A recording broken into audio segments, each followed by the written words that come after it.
तो राजा ने कहा कि प्रभु इसमें मुझे कोई भी संकोच नहीं है, तनिक भी संकोच नहीं है, लेकिन मेरी एक समस्या है कि मेरा कोई पुत्र नहीं है, एकमात्र ये कन्या है, इसका विवाह कर दूंगा तो मेरे राजपाट को कौन चलाएगा। तो मैं ऐसे वर को ढूंढ रहा था जो मेरे राज्य को भी संभाल ले।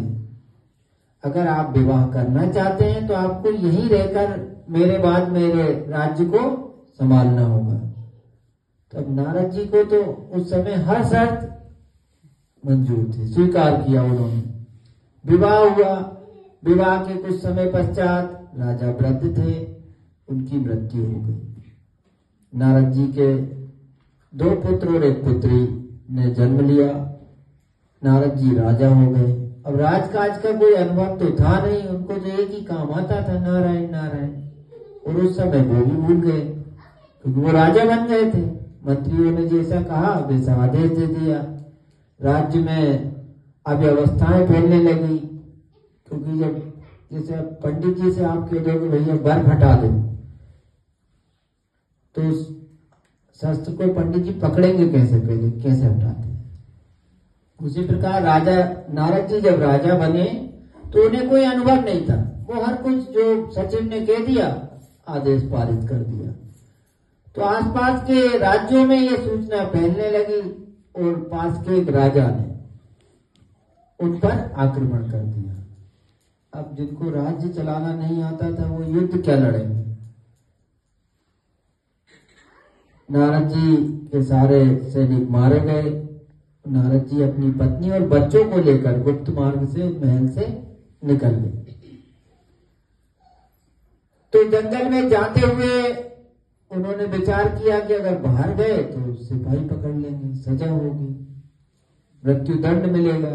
तो मृत्यु के भय से वो जंगल में ही कई दिनों तक छिपे रहे। उनके पुत्र, पुत्री और पत्नी तीनों भूख प्यास से व्याकुल होकर उन्होंने प्राण त्याग दिए। जब तीनों ने प्राण त्याग दिए तो नारद जी अनायास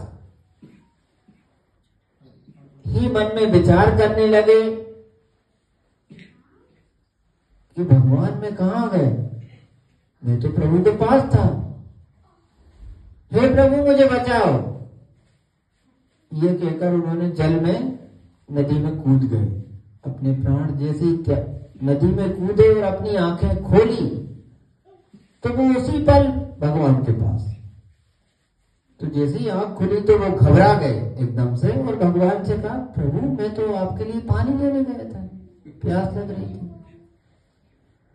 तब भगवान ने कहा कि नारद जी यही तुम्हारे प्रश्न का उत्तर है कि माया हम पर किस प्रकार अपना प्रभाव डालती है। तुम जल भरने गए थे, तुम्हें काम ने मोहित किया, तुम स्त्री के पीछे चल दिए। विवाह हो गया, काम की तृप्ति हुई, फिर इच्छाओं ने मोहित किया, राजा बन गए। फिर मोह ने तुम्हें मोहित किया, संतान पुत्र पुत्री प्राप्त हुए, राजकाज का मोह तुम्हें बन गया कि मैं राजा, अहंकार आने लगा, क्रोध में तुम गलत निर्णय लेने लगे, शत्रु राजा ने आक्रमण किया क्योंकि तुम्हें कोई अनुभव था नहीं, ज्ञान था नहीं युद्ध का, तुम हार गए।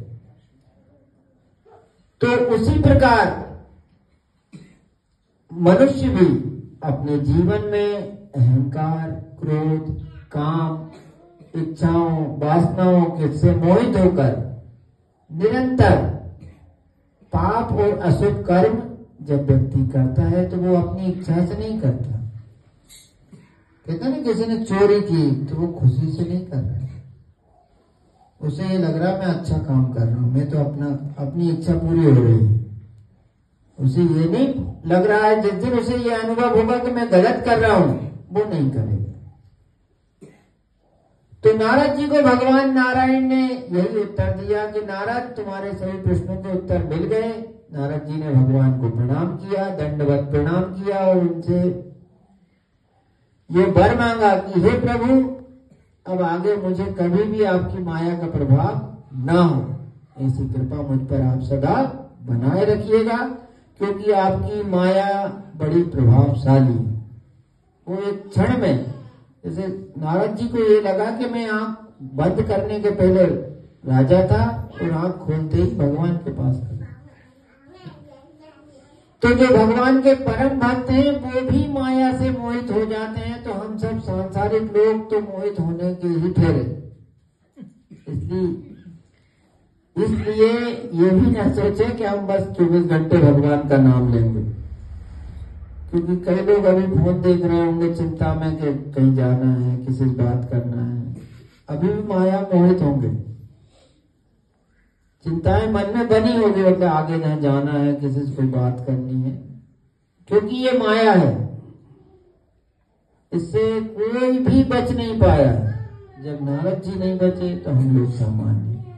इसलिए हम भगवान से एक ही प्रार्थना करें, उन्हें प्रणाम करें, उनसे निवेदन करें कि हम पर उनकी माया का प्रभाव अधिक ना पड़े। उससे अधिक हम कुछ नहीं कर सकते। हम बार बार उनसे यही निवेदन करें कि वो धन दें, क्योंकि धन के बिना संसार अर्थ के बिना नहीं चलता, लेकिन उसका अभिमान ना दे। वो ज्ञान दे, लेकिन ज्ञान का अभिमान ना दे। वो शक्ति दे, लेकिन शक्ति का अभिमान ना दे।